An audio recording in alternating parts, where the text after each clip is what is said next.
Police के हक में अपने वोट का इस्तेमाल करिए।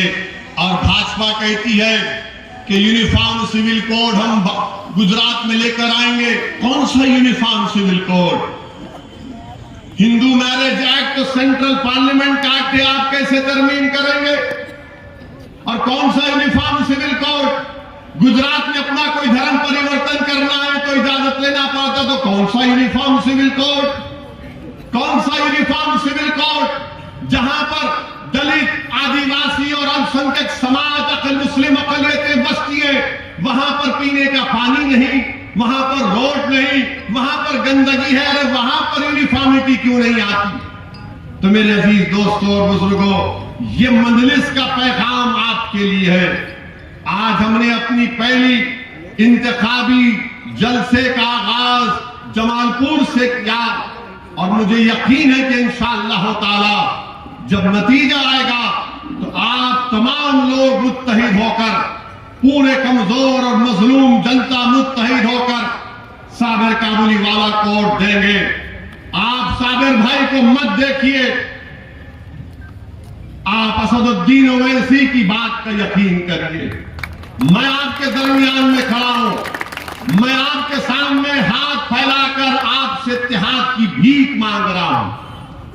मैं आपसे कोई दौलत नहीं मांग रहा हूं, मैं सिर्फ आपसे इत्तेहाद की भीख मांग रहा हूं, क्योंकि मैंने देखा है अपने वतन अजीज भारत में कि जब तक आपके पास अपनी सियासी आवाज नहीं होगी, गरीबों पर जुल्म जारी रहेगा जब तक आपका नुमाइंदा विधानसभा में नहीं जाएगा। लोग हमसे पूछते हैं कि बताओ, हैदराबाद में तुम्हारे 7 एमएलए हैं, तुमने क्या किया? मैं जमालपुर की जनता को एक मिसाल दे रहा हूं। हैदराबाद में जाफर हुसैन मेराज नामपल्ली के एमएलए हैं, कारवान से कौसर मोहिउद्दीन हमारे एमएलए हैं। वहां पर मिलिट्री के एक सर्विसमैन रहते हैं, उनके क्वार्टर्स का, उनके घर का मसला था। उन घरों को हमने गवर्नमेंट से नुमाइंदगी करके चीफ मिनिस्टर के पास जाकर हमने गवर्नमेंट से उनके घरों को रेगुलाइज करा दिया। और कैसे करवाया? मिसाल के तौर पर एक फौजी जो अपने घर में रह रहा है पिछले 60-70 साल से, वो 100 गज या 500 गज या फिर 800 गज घर होता है छोटा मोटा उसका, तो हमने सरकार से कहा कि गरीब पैसे देकर मार्केट वैल्यू पर घर खरीद नहीं सकता। तो सरकार ने हमसे पूछा, बाबा असदुद्दीन ओवैसी क्या कीमत लगाओ? कीमत तो देना पड़ेगा। तो हमने कहा 100 रुपये लगाओ। तो सरकार ने कहा 100 रुपये नहीं, 250 रुपये गज के लिहाज से, यानी अगर किसी का 500 गज का 100 गज का घर होगा, वो 250 रुपये गज के बुनियाद पर देगा और उस घर का मालिक बन जाएगा, उसको गवर्नमेंट रजिस्ट्रेशन करा के देगी। हमारा कोई मिनिस्टर नहीं है तेलंगाना में, कोई मंत्री नहीं है हमारा। वो पूरे के पूरे जो फौजी दारुसलाम आकर उनकी आंख में आंसू थे, उन्होंने कहा, शुक्रिया अदा किया कि 250 रुपये में फी गज ये हैदराबाद में। क्यों?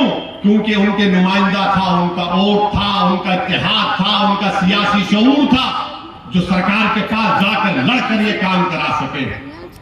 क्या ये काम जमालपुर में, गुजरात में, अहमदाबाद में नहीं हो सकता? हो सकता है मेरे भाई, आपको अपनी ताकत का अंदाजा नहीं है। हमारा तालीम का मसला है। मैंने अपने एमपी फंड से 10 करोड़ की लागत से एक विधानसभा में मैंने बच्चियों के लिए इंटर और डिग्री कॉलेज बनवाया, सिर्फ 10 करोड़ की लागत से। सौों की तादाद में हमारी बेटियां जाकर उस कॉलेज और डिग्री कॉलेज में तालीम हासिल करती हैं। मेरे अजीज दोस्तों और बुजुर्गों, तेलंगाना में हमने सरकार से नुमाइंदगी करके अल्पसंख्यक समाज मुसलमानों की तालीम के लिए 6ठी जमात से 12वीं जमात तक 60,000 अल्पसंख्यक समाज के मुसलमान लड़के और लड़कियां स्कूल में पढ़ रही हैं फ्री में। बच्चियों का हॉस्टल, कॉलेज अलग, स्कूल अलग, बच्चों का कॉलेज और हॉस्टल अलग, रहना फ्री, खाना फ्री। एक इनकलाब बर्पा होगा इंशाअल्लाह ताला तेलंगाना में। जब ये गरीबों की बेटियां, ये गरीबों के बेटे पढ़ लिख कर दुनिया में आएंगे तो एक इनकलाब बर्पा करेंगे। ये काम हम गुजरात में भी कर सकते हैं, मगर कोई बोलने वाला ही नहीं, कोई लड़ने वाला ही नहीं। जीत तो जाते हैं, फूल का हार पहन लेते हैं, और जब असेंबली में जाते तो गूंगे और अंधे बनकर बैठ जाते हैं।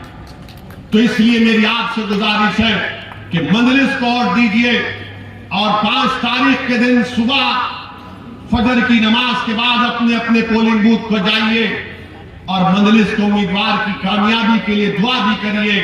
और इंशाअल्लाह ताला वक्त मिलेगा तो मैं पैदल आपकी इस गलियों में आऊंगा इंशाअल्लाह ताला आपसे मिलने के लिए।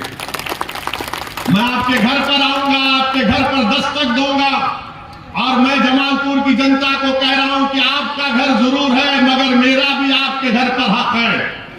मैं आपका बेटा हूं, मैं आपका खादिम हूं, मैं आपका भाई हूं, और मेरा हक पहुंचता कि मैं तुम्हारे घर पर आकर तुम्हारे दरमियान में खड़े होकर तुमसे कहूं कि वोट दो, अपने आप को कामयाब करो। यहां से साबिर भाई की कामयाबी आपके इत्तेहाद की कामयाबी होगी, आपके सियासी शऊर की कामयाबी होगी, और हम एक नई तारीख को रकम करेंगे गुजरात की सियासत में कि जब मजलिस का नुमाइंदा जीत कर जाएगा तो गरीब और मजलूमों की इंसाफ की बात करेगा। यही चंद गुजारिशात मुझे आज तक रखना था।